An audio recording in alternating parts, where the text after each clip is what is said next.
Iran దేశం పైన Israel America మూకుమూడిగా పెద్ద ఎత్తున ఎయిర్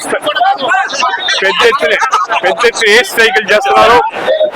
దానికి నిరసనగా ఇవాళ హైదరాబాద్ లో ఆల్ పార్టీస్ ప్రజా సంఘాలు కలిసి పెద్ద ఎత్తున యుద్ధ వ్యతిరేక కమిటీని ఏర్పాటు చేసుకుని యుద్ధ వ్యతిరేక ప్రదర్శన నిర్వహిస్తున్నాం. ఈ రోజు ప్రపంచంలో జరిగే యుద్ధం వల్ల ప్రపంచ దేశాల ప్రజలందరికీ కూడా అనేకమైనటువంటి ఇబ్బందులు ఎదురవుతున్నాయి.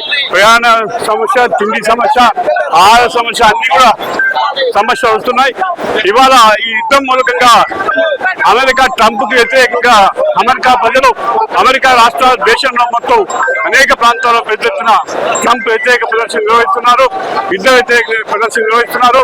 ఇవాళ అమెరికన్ ఆర్మీలో కూడా ట్రంప్ కు తీవ్రమైన వ్యతిరేకత వస్తుంది.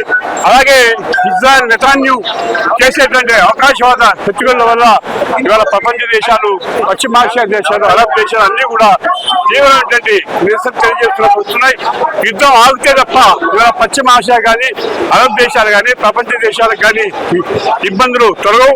అందుకని ఖచ్చితంగా యుద్ధం ఆపడానికి రెండో పెద్ద దేశం భారత ప్రభుత్వం ఇవాళ తన అలీని విధానాన్ని చట్టబట్టి ఇవాళ ట్రంప్ కి అడుగులు మరుగుతుంది.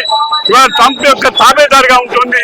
ఆ వైఖరిని మార్చుకుని ఈ దేశ ప్రజల ఆత్మగౌరవాన్ని, ఈ దేశ ఆత్మగౌరవాన్ని పరిరక్షించే భాగంగా అలీని విధానం ప్రకారంగా ప్రపంచ దేశాలన్నింటినీ సమీకరించి ఈ యుద్ధాన్ని ఆపడానికి, నిలిపివేయడానికి అవసరమైన కార్యాచరణకి పూనుకోవాలని చెప్పి ఇవాళ డిమాండ్ చేస్తున్నాం. ఇజ్రాయెల్ ప్రజలు కానీ, మొత్తం అరబ్ దేశాల ప్రజలు కానీ, పశ్చిమాసియా దేశాల ప్రజలు కానీ, భారత ప్రజలు కానీ, చైనా కానీ అన్ని దేశాల్లో ప్రజలు ఇవాళ ట్రంప్ వ్యతిరేకంగా నిరసన ప్రదర్శన నిర్వహిస్తున్నారు. ఇవాళ యుద్ధం ఆగాలని డిమాండ్ చేస్తున్నారు.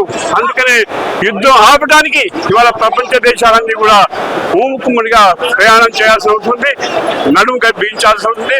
భారత ప్రభుత్వం కూడా రెండో పెద్ద దేశం కాబట్టి ఆ కృషిలో తన పాత్రంతా నిర్వహించాలి.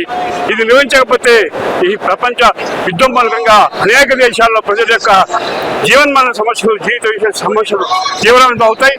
కాబట్టి యుద్ధం ఆపాలి.